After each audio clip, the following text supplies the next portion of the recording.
assim, meu irmão, primeiro tema de hoje é selecionados por Jesus. Mais ou menos isso.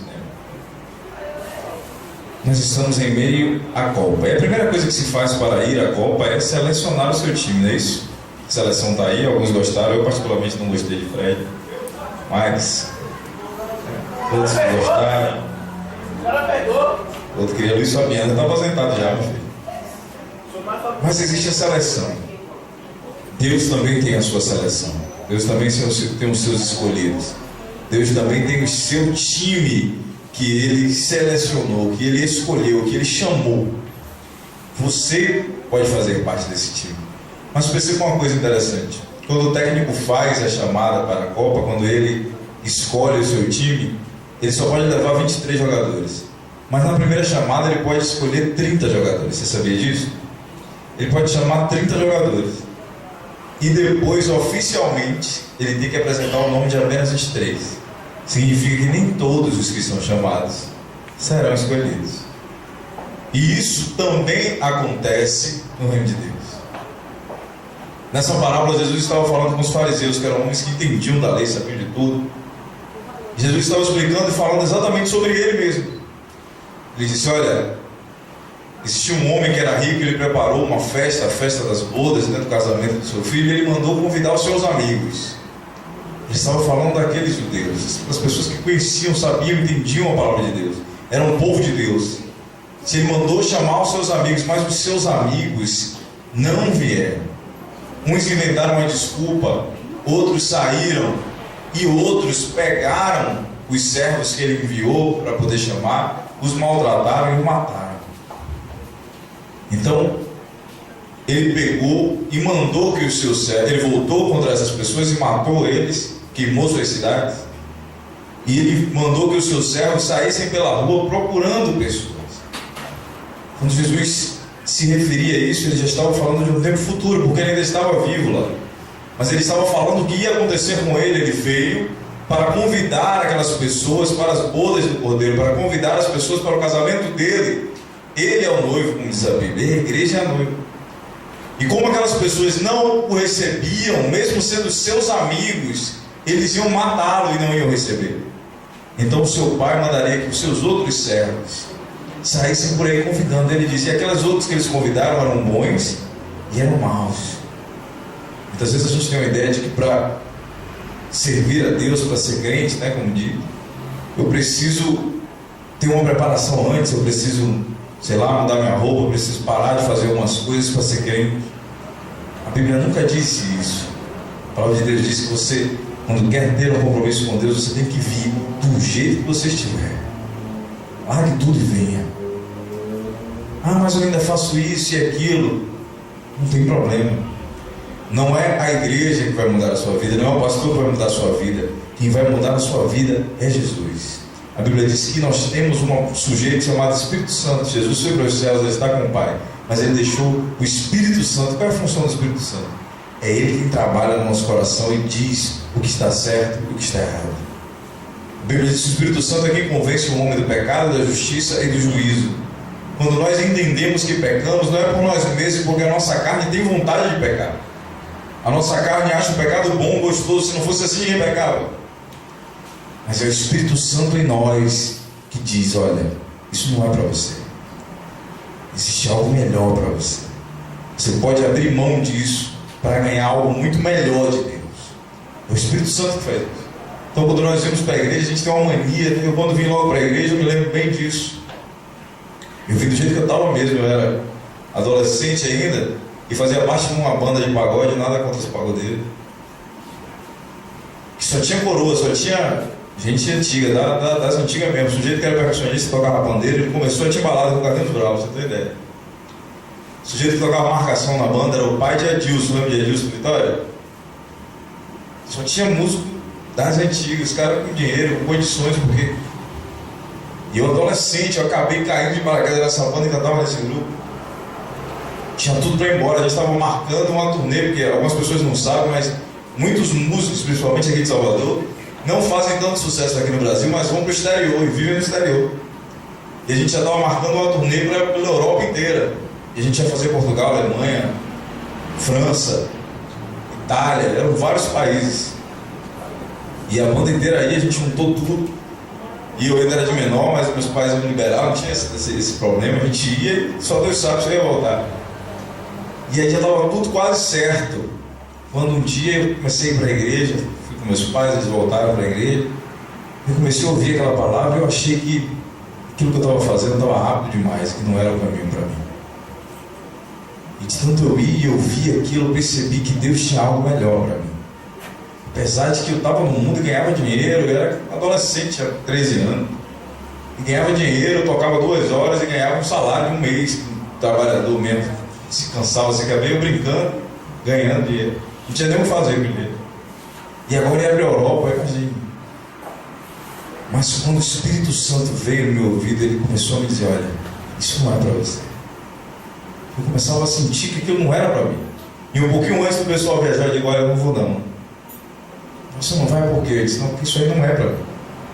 Mas como é que não é para você, rapaz? Agora, na altura dessa do campeonato, eu digo, pois é, mas vocês arranjam alguém. Boa sorte, que Deus acompanhe. Para encurtar a história, a moral dessa galera que foi, uma das pessoas que foi era o meu tio mesmo canal, irmão do meu pai. Para encurtar a história, para vocês entenderem o que aconteceu com ele, ele acabou morando na França. Pouco bom, ele virou francês. Ele virou um mendigo francês. Drogado, perseguido pela polícia. A França não extraditava ele, não mandava ele para o Brasil, porque ele era tão indigno de estar na França que eles não queriam nem gastar dinheiro para mandar ele de volta. Preferiam deixar ele na rua. Se envolveu com drogas. Teve 2 filhos lá, um com cada mulher.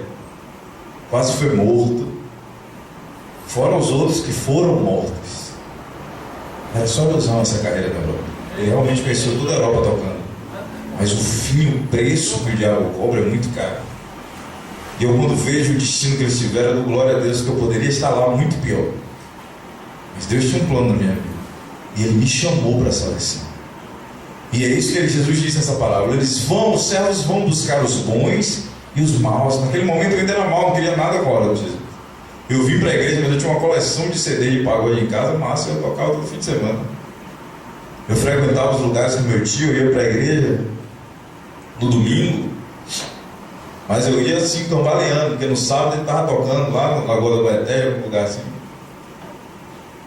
E eu vinha, isso é normal, é massa ser crente, a gente faz um bocado de coisa. Mas aos poucos o Espírito Santo foi falando comigo e eu fui deixando algumas coisas, mas ninguém precisou me falar nada. Então quando a gente vem, não importa se você acha que você é bom, se você acha que é mau, eu não sou digno de servir a Deus. Quem pode dizer isso é Deus? E você tem que vir do jeito que tiver. E aí a parábola de Jesus dizendo, e aí vieram os bons, vieram os maus, e todos eles entraram nas bodas do Cordeiro. Todos entraram na festa. Todos participaram da festa, tanto os bons quanto os maus. Diante de Deus não existe isso. Deus só quer que você venha. Ele quer que você faça parte da sua seleção. Ele quer que você faça parte daqueles que estão com Ele. A partir daí, o que vai dizer, quem vai dizer o que você tem que mudar ou não mudar, o que você tem que deixar, ou se você tem que mudar alguma coisa, é Deus. Só que de repente, quando o dono da festa chegou, ele disse, eu vou lá ver como é que estão os convidados. Quando ele chegou na festa, ele viu que tinha um que não estava usando a roupa de festa de noivado. Ele não estava usando as roupas certas. E ele disse, mas por que você não está com as roupas assim? Os meus servos avisaram que era um noivado. Ele ficou mudo. E ele mandou tirar aquele homem, amarrá-lo, expulsá-lo, matá-lo, lançá-lo num lugar de sofrimento. Mas por que isso? Só que ele não dava as roupas? Porque existe um problema nesse rapaz. Ele entrou. Ninguém sabe se ele era bom, se ele era mau, mas ele entrou para fazer parte da seleção de Deus. Ele entrou para fazer parte do time. Imagine aí, nós estamos no Brasil, em pleno ano de Copa. Você acha que aqueles 23 jogadores que estão lá não têm consciência da responsabilidade deles? Que se eles perderem um pênalti, por exemplo, eles podem nem voltar mais para o Brasil? Eu não cheguei a acompanhar isso não, mas eu ouvi dizer que uma época Zico perdeu um pênalti na Copa. Vocês já ouviram falar dessa história? Zico, um dos melhores jogadores do Brasil. Vocês sabem que ele voltou para o Brasil, deve ter, sei lá, uns 10 anos, mas ele morava no Japão. Ele fugiu para o Japão, ficou não sei quantos anos no Japão. Por quê? Com medo de voltar, que se ele volta naquela época, não sobra nada dele. Quando você é chamado para o reino de Deus, você tem uma responsabilidade. Você pode ser um zagueiro, você pode ser um atacante, não importa, mas você tem uma responsabilidade. Não importa se você é bom ou se você é ruim, mas você tem uma responsabilidade com Deus. E aquele sujeito que o homem achou, o que são as roupas, o que são as vestes nupciais? Ele não tinha sido lavado pelo sangue de Jesus. Ele entrou no reino, mas ele não tinha feito uma aliança verdadeira. Ele ficou na festa, ele participou da festa, ele recebeu todas as coisas que a festa dava direito de receber, mas ele era mentiroso, ele não estava de verdade, ele estava infiltrado no meio dos convidados como um penetra, ele não foi convidado, ele estava ali perdido. Todos aqueles convidados, ou bons ou ruins, acabaram se tornando amigos do noivo, mas aquele não quis.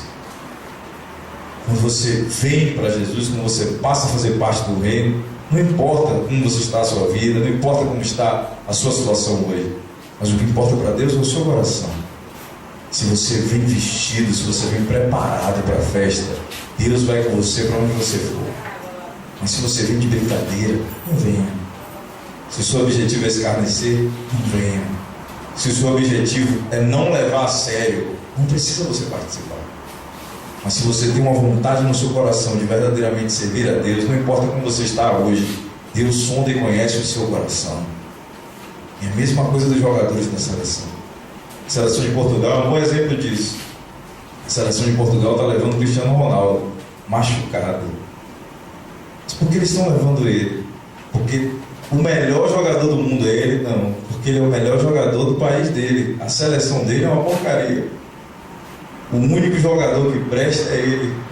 A moral do time é ele. Ele bom ou machucado, não importa. Ele precisa estar no time. O time se inspira. Se ele estiver no banco, o time está inspirado. Mas se dissesse assim, olha, você está machucado, vai para casa. Imagina. Ele tinha uma responsabilidade. Você pode estar até machucado, querido, mas o seu lugar é importante no reino de Deus. Se você leva a sério, se você realmente tem um coração voltado, se você quer fazer a vontade de Deus, se você tem vontade de servir a Deus, se você tem vontade de mudar a sua vida, Deus tem vontade de mudar também. Deus quer você. Aquele homem que foi afastado porque ele não queria, ele veio por brincadeira. Isso que nós fazemos aqui, tropa e tal, é só para poder lembrar para você todos os dias que quando você se entrega para Jesus, tem um caminho para você percorrer. Venha de coração aberto.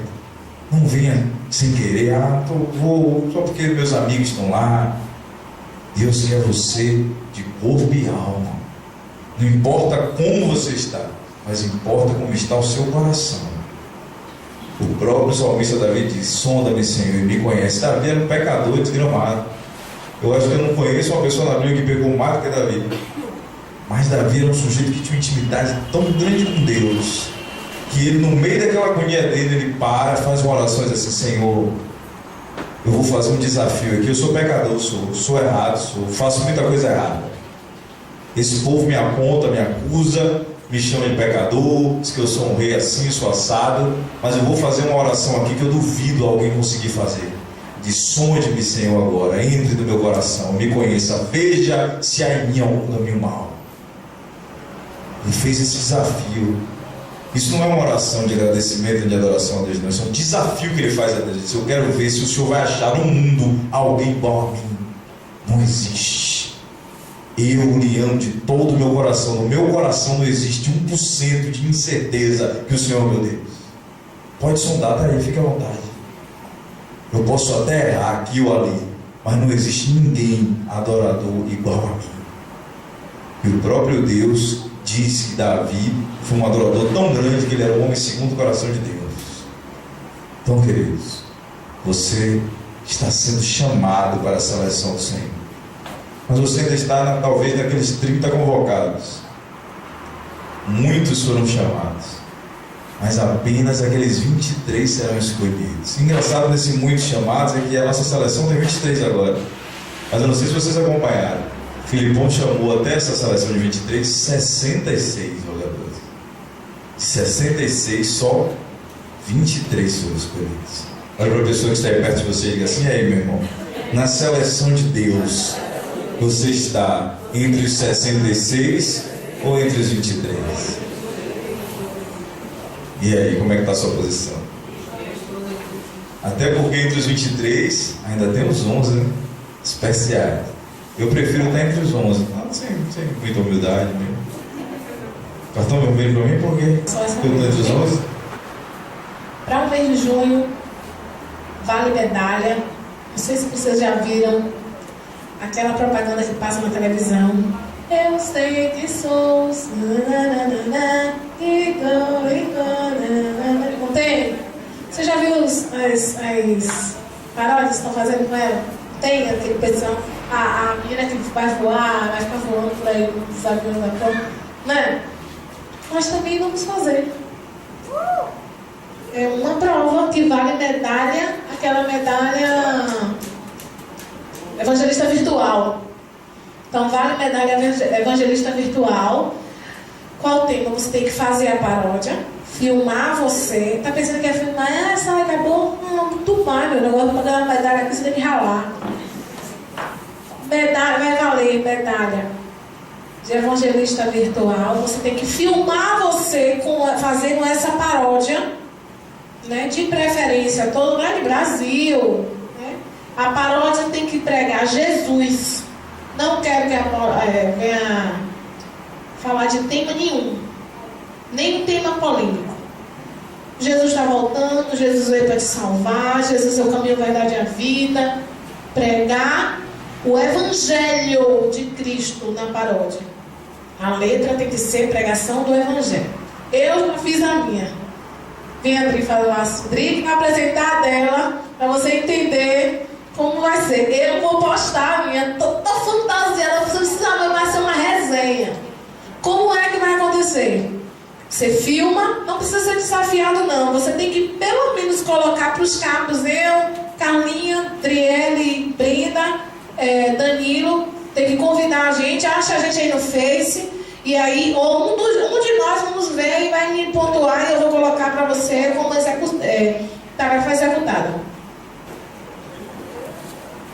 Só vale no mês de junho. Passou um dia, 1º de julho, nem pode mais nem vai. Vale no mês de junho. Então você vai ter que fazer. Eu sei que um dia Jesus irá voltar. Estou preparada para com Ele morar. Mas antes disso eu preciso dizer a esse mundão que Jesus é a salvação. Arrebatados vamos no céu morar. Nosso novo nome Deus vai anunciar. Ai que alegria, sei que bem-aventurada sou, por querer morar com Salvador, por querer morar com Salvador.